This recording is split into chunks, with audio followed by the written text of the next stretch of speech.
So you want activity. You don't want things to sit dormant. You want activity, but we're playing the game now. So the best thing that you can do, and I'll give you two different scenarios specific to the type of person and how you prefer to use credit cards.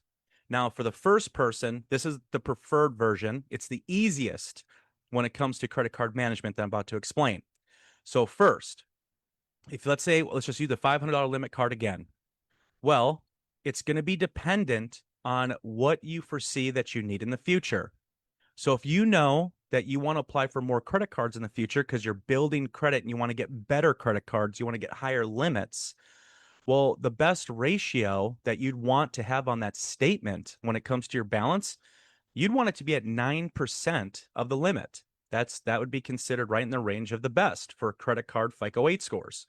Now, to keep it simple, you could just do 10%. In this case, it'd be $50 just to keep math simple for you. So basically, you'd want to use that card that month and only spend between like 45 and $50, and that's it. And then wait for it to generate its bill. You want to pay on or before the due date once it's generated, once you receive that notification.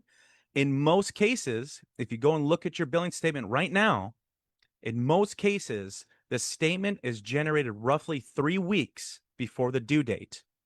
That's in most cases. So you get the billing notice, your due date's out, roughly, 3 weeks.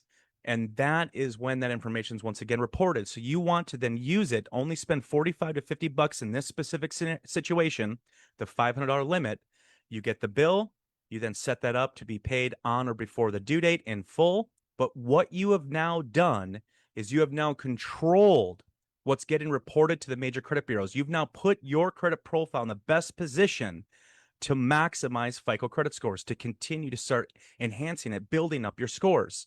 So you want activity. You don't want things to sit dormant. You want activity, but we're playing the game now. We want to show that you're managing your cards, but you don't appear to be dependent on them.